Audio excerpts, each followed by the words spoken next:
Hi, Tom Cole for Steve Taylor Community Connection. Certainly an honor and a privilege to be here today with Maria Hoschak-Gagnon. Maria, thank you so much. You're the boss of SCAT. Yes.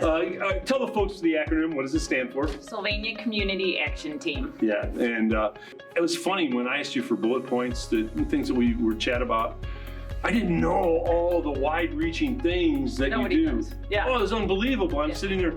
But healthy life, you promote healthy lifestyles, work in mental health, you work on bullying, gaming, social media issues, suicide, alcohol, drug use.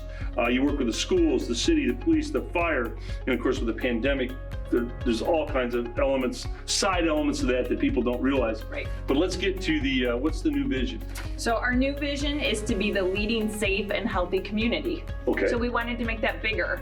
Our vision before focused a lot on drugs and alcohol, and Yes. although that's not going anywhere, drugs and alcohol are still there, it needs to be much bigger than that. And so that's why we started looking at changing our vision and our mission so that it could encompass many more things. We've been doing many more things for a long, long time. We just needed that to be written in our vision and mission so we have something to hold ourselves accountable to. And so yeah, we want to be the leading safe and healthy community. Is that the official name, or what's the official name? So Are you allowed to say that? Yes, we are. So the official name is going to be Sylvania Prevention Alliance. So we're actually going to say what we are. We're prevention. And so we want that to be part of the name. And then Alliance, because all those things that you just mentioned, police, fire, city, we're in alliance with all of them. So, but we're in Sylvania. So that's where the new name came from. We did a lot of brainstorming and had a lot of people involved in that. And that's what we have landed on. I think it's a really good description of us. You know, Maria, it's interesting to me. I think you've hit some salient points because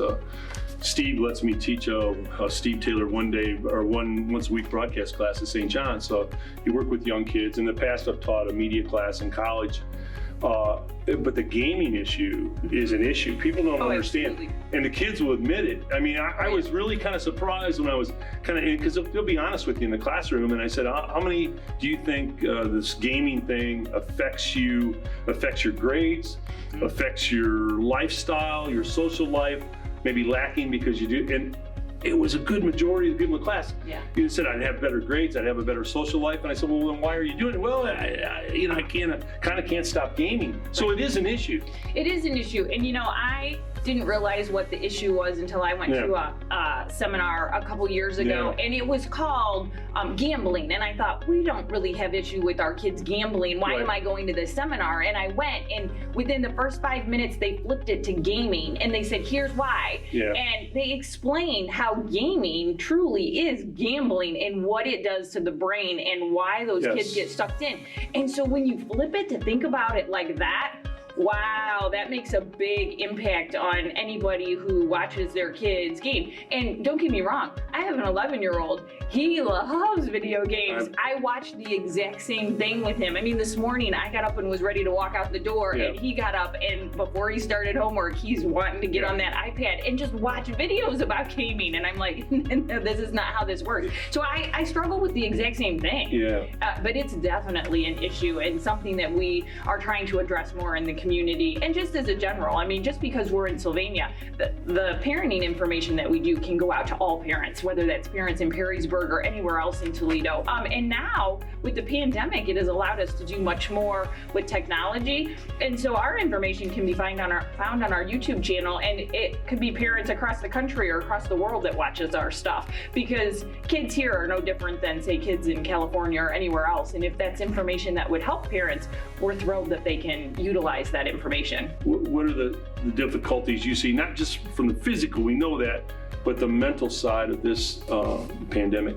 No, it certainly affected our kids. Even though they have grown up in the age of technology and want to be very involved in technology, just like you said, they need human beings to be around it as well. No, it's definitely had an effect on them. When we were coming to the end of the school year last year, a lot of kids were just really checked out of everything. And so we would continue to reach out to them and have conversations when we could, but we kind of had to give them their space. Well, then as the summer went by, even like as adults, they get tired of it, obviously, and it has had an effect. So through the summer and now going into the fall, suicide attempts are up. We're hearing that from the police and the fire. We're hearing that just from our own kids that we've had a couple kids that have attempted suicide. And that was an issue that we were hearing from our parents going into the pandemic. We did a parent survey and they were concerned about suicide. That was pre everything that we have going on right now. So, we're hearing those numbers, that those kinds of things are going up, or that they're looking for prescription drugs that they can take, or getting into the alcohol, or any of those kinds of things. And of course, that all is from the bigger picture of the mental health, which again goes back to our vision and mission and why we change things, because we can talk about alcohol and drugs, but we need to look at the bigger picture, the mental health, and how we can help with that. That all goes hand in hand. But I remember something that always impacted me about the drug and alcohol. I'd interviewed Coach Heinzel from St. John's at one time. We were chatting about that, and he's a really smart guy. And sometimes, what's the theory called? Achman's, can't remember what the back end of it is, but it basically says is that sometimes the real answer is just the simple answer in front of you. Right. And he said, when I asked him about drug abuse, and he, deals with athletes and kids that have had issues in the past on occasion, and he said, until we make it cool not to use drug and alcohol, he said, you're going to deal with this problem. And he said, the issue is, how do you make that lifestyle appear to be good or cool? Right. And that sounds simple, but the more I thought about it, in reality, I think that's true, and I think that's kind of what you're doing. It is, absolutely. Yeah. Which again goes back to why now we're focusing on the positives and choosing healthy lifestyles. Again, we used to focus on don't do the drugs and alcohol, which is, again, very important, but that's not cool. To hear that, people are going to do the opposite. Where if we say, hey, let's help you create healthy choices, healthy lifestyle, how can we do that and make that fun? If you're involved in that, you're going to be less likely to be involved in the others. So we don't have to continue to hammer you with don't. How about let's do, and let's make that fun and appealing. And that's, again, why we're sort of changing things a little bit, and we've evolved. Maria, we're so proud to do a team with you, and I know Steve appreciates what you do so very much, and I'm going to hand it off to Steve, and he'll do the second half of the interview, and then wrap it up. You're great, and thank you for everything you're doing in our community. And vice versa. Thank you for having us, and again, partnering with us. We so appreciate it. It's our honor, Maria. Thanks. Yeah.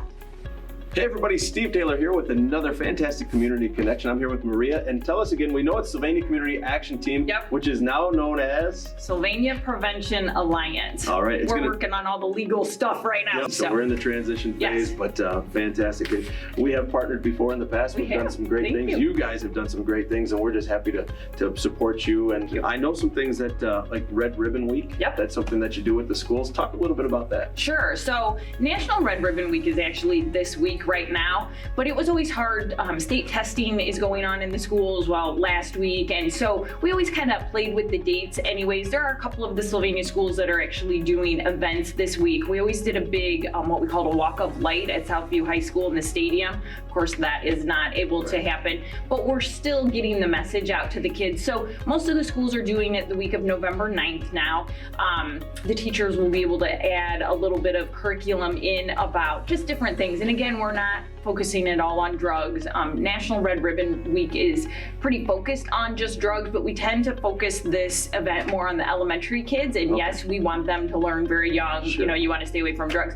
But again, let's talk about healthy lifestyles and all the good things you can do. So they're incorporating all of those kinds of things that week. And we'll also do a coloring page and a design contest depending on the age of the kids that they'll be sending in, and we're going to pick some winners. And so it's again just a way to let the kids sort of know that there's this national event around staying away from drugs. Something else that I know you guys do, and you're adding a 10K, but you have the Hot Cocoa 5K. We do. When is that coming up? It is February 21st in 21, and we are planning on it being an actual live event. I know so many races have had to go virtual. I've run a couple of those myself. Those they're okay, but it's not the same. Right. We are definitely going to have to change some things. We always hold it at Oleander Park, and we tend to have part of like the beginning and the end inside the Niederhauser. That will not obviously be able to happen like that. But we know that we can make that work. And yes, we're excited to add the 10K this year. We've never done that. And it's a perfect time for those that are prepping to run maybe Glass City half or full. And so we think it'll be really good to add that 10K in. Yeah. Perfect. Well, I know you talked about some things being canceled. You had a fundraiser scheduled for November. Correct. Your big Scat-tacular? Correct. Our breakfast. And yes. That's actually canceled this year, though. It is. It is. So now more than ever, you need some help, and that's another reason why we wanted to get you on the show, is you can let people know how they can support you and how they can contact you also. Sure. So our website is sylvaniascat.org. Okay. They can go on there and send us a message. We are on Facebook, Sylvania Community Action Team. We're on Twitter, Instagram. We have a YouTube channel. I don't know if they can contact us via our YouTube channel, but they can get to know more about you, though. Right? Yes, For they sure. can. We of course do PayPal. They can do credit card. They can mail in a check. The ones you actually write and send in the mail. People still do that. Yes, right? they do. They can do that, and all that information's on our website, our address.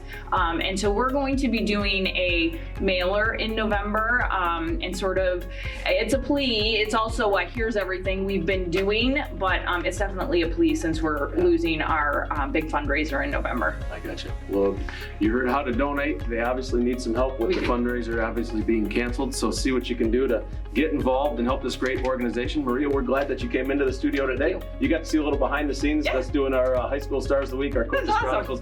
We try to have a little fun here, and we hope that people will actually look into what you guys are doing and see how they can get involved too. So that's great. Thanks for all you do behind the scenes, and keep doing a great job. Thank you. I appreciate it very much. Thanks for tuning in, everybody. We'll see you next time on Steve Taylor's Community Connection.